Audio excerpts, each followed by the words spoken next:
મધ્યપૂર્વમાં ચાલી રહેલા યુદ્ધના કારણે ગુજરાતના મોરબી સિરામિક ઉદ્યોગ પર મોટું સંકટ ઊભું થયું છે। પ્રોપેન ગેસ અને નેચરલ ગેસની અછત સર્જાતા હાલ 100થી વધુ સિરામિક ઉદ્યોગોને બંધ કરવાની નોબત આવી છે।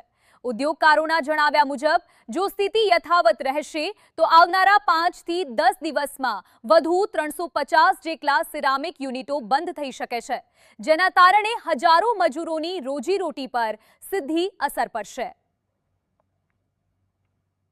જે આ ઈરાનનું યુદ્ધ છે એની તો મોરબી સિરેમિક ઇન્ડસ્ટ્રીઝ ઉપર ભયંકર અસર થશે, કારણ કે મોરબી સિરેમિક ઇન્ડસ્ટ્રીઝ ટોટલી એને ઇમ્પોર્ટેડ ગેસ આધારિત છે અને અમારું એ મેઇન રો મટીરિયલ છે। એટલે ગેસ બે રીતે આવે, એક કુદરતી ગેસ આવે છે જે ગુજરાત ગેસ આપે છે અને એક ઇમ્પોર્ટેડ બાય ટેન્કરથી આવે પ્રોપેન, એ અલગ અલગ વેન્ડર આપે। તો અત્યારે તો ગુજરાત ગેસમાં 15 દિવસથી વધારે કાંઈ સ્ટોક છે નહીં। હવે નવા વેસલ ન આવે, નવી સપ્લાય ન આવે તો 15 દિવસ પછી ગુજરાત ગેસનો વાપરનાર બધા જ કારખાનાઓએ બંધ કરવા પડશે। પ્રોપેન ગેસ તો હતો જ નહીં અને અત્યારે પણ સ્ટોકમાં છે જ નહીં, અને લગભગ 200 ફેક્ટરી તો બંધ થઈ ગઈ છે। અને અત્યારે એમની પાસે જે કાંઈ સ્ટોક હોય વ્યક્તિગત ફેક્ટરીમાં, એ લોકો 8-10 દિવસ સુધી ચલાવી શકશે। એ લોકોને પણ બીજી નવી સપ્લાય ન આવે તો એ બંધ કરવાનું થશે।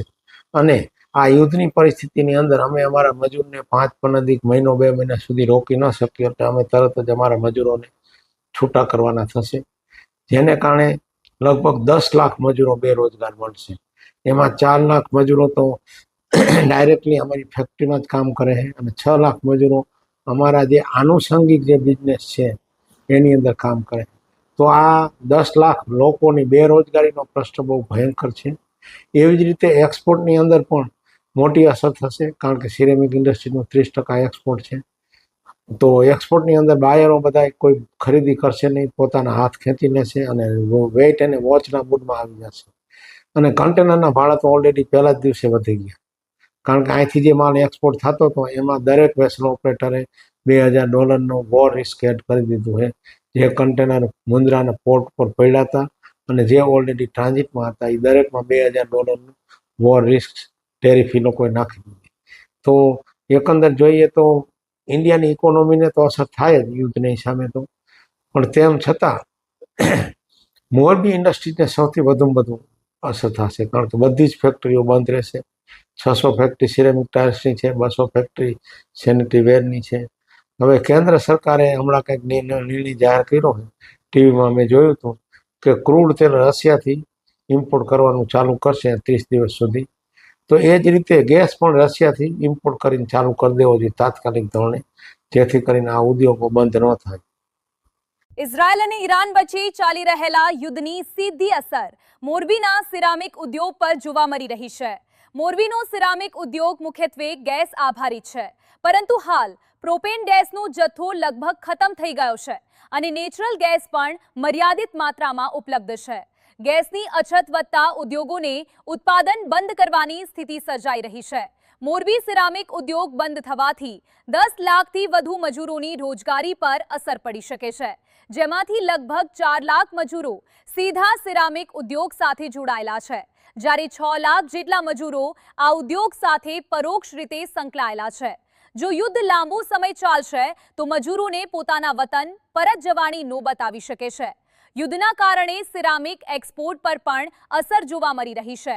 મોરબીના સિરામિક ઉત્પાદનોનું લગભગ 30% એક્સપોર્ટ માર્કેટ છે, પરંતુ હાલ ખરીદદારો દ્વારા વેઇટ એન્ડ વોચની સ્થિતિ અપનાવવામાં આવી રહી છે। ઉપરાંત કન્ટેનર ભાડામાં પણ વધારો થયો છે અને હાલ લગભગ $2000 જેટલો વધારો નોંધાયો છે, જેના કારણે પોર્ટ સુધી પહોંચતા અને પોર્ટ પર ભરેલા કન્ટેનરો પર અસર પડી રહી છે। હાલમાં જો સિરામિક ઉદ્યોગની વાત કરીએ તો ઈરાન અને ઇઝરાયલનું જે યુદ્ધ ચાલુ છે તેના હિસાબે સિરામિક ઉદ્યોગને બહુ મોટી અસર થવા જઈ રહી છે, કારણ કે હાલમાં પ્રોપેન સપ્લાય કરતી કંપનીઓ છે તેમની પાસે ગેસનો પુરવઠો ખલાસ થવામાં છે। તો અત્યાર સુધીમાં 100થી વધુ યુનિટો પ્રોપેન ઉપર જે યુનિટો ચાલતા હતા તે સદંતર બંધ થઈ ગયા છે અને શટડાઉન લેવા પડ્યા છે। બાકીના જે યુનિટો છે 350 જેવા જે પ્રોપેન ઉપર આધારિત છે, તો જો આવતા દિવસોમાં એને 1-2 દિવસમાં જો ગેસની સપ્લાય મળશે નહીં તો એ યુનિટ પણ બંધ કરવા પડશે। આ ઉપરાંત ગુજરાત ગેસમાં ચાલતા યુનિટો છે એને 15 દિવસ સુધી 50% કાપમાં અત્યારે યુનિટો ચાલુ છે.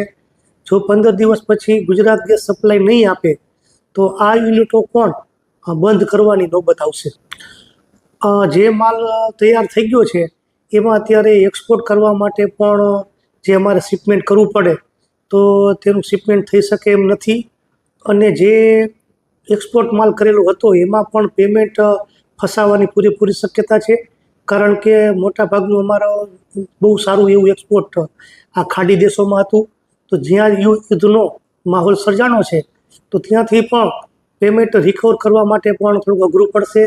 અને આવતા દિવસોમાં જો યુનિટો બંધ કરવા પડે, ગેસની સપ્લાય ના મળે તો અમારે શટડાઉન લેવા પડશે.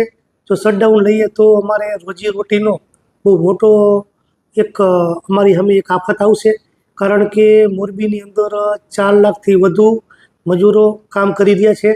તો આ રોજગારીનો પણ મોટો પ્રશ્ન આવતા દિવસોમાં ઊભો થવા જઈ રહ્યો છે. ઉદ્યોગકારોનું કહેવું છે કે કેન્દ્ર સરકાર દ્વારા જો રશિયાથી ગેસ આયાત કરવાની વ્યવસ્થા કરવામાં આવે તો ઉદ્યોગોને આવનારા સમયમાં રાહત મળી શકે છે. હાલની પરિસ્થિતિમાં ગેસની ઉપલબ્ધતા વધારવી અત્યંત જરૂરી બની ગઈ છે. ગેસની અછતને કારણે ઉદ્યોગો બંધ થતા મજૂર વર્ગ પર સૌથી મોટી અસર પડી રહી છે. વર્ષોથી મોરબીના સિરામિક ઉદ્યોગમાં કામ કરી પોતાના પરિવારનું ગુજરાન ચલાવતા મજૂરો હવે ચિંતિત બન્યા છે. ઘણા મજૂરો પોતાના પરિવાર સાથે વતન પરત જવા માટે મજબૂર બન્યા છે. મોરબીના સિરામિક ઉદ્યોગમાં ગુજરાત ઉપરાંત રાજસ્થાન, મધ્યપ્રદેશ, મહારાષ્ટ્ર, ઝારખંડ, ઉત્તર પ્રદેશ અને બિહાર જેવા રાજ્યોમાંથી હજારો મજૂરો રોજગારી માટે આવે છે. પરંતુ હાલની પરિસ્થિતિમાં ઉદ્યોગો બંધ થતા મજૂરો સામે પરિવારનું ગુજરાન કેવી રીતે ચલાવવું તે મોટો સવાલ ઊભો થયો છે. હું લોડિંગ સુપરવાઇઝરમાં હોઉં. મારા હેઠે 4 માસ્ટર કામ કરે, બરાબર. બધા ઘર લઈને બેઠા હોય. આ ગેસના હિસાબે આ બધું બંધ થાય તો નાના માણસને પ્રોબ્લેમ પડે. અમુક ભાડે રહેતા હોય, 4-5 હજાર મહિને ભાડું હોય, ખાવાનું હોય, આ કાંઈ તે બધું જાજી મુશ્કેલી આવે. ઉલ્લેખનીય છે કે ઇઝરાયલ અને ઈરાન વચ્ચેના યુદ્ધની શરૂઆતથી જ મોરબી સિરામિક ઉદ્યોગને મોટો ફટકો પડ્યો છે. હાલ 100થી વધુ સિરામિક યુનિટો બંધ થઈ ચૂક્યા છે અને જો પરિસ્થિતિમાં સુધારો નહીં થાય તો આવનારા દિવસોમાં વધુ યુનિટો બંધ થવાની શક્યતા છે. હવે જોવાનું રહ્યું કે કેન્દ્ર સરકાર ગેસની અછત દૂર કરવા માટે શું પગલાં લે છે અને મોરબી સહિત દેશના ગેસ આધારિત ઉદ્યોગોને કેટલી ઝડપથી રાહત મળે છે.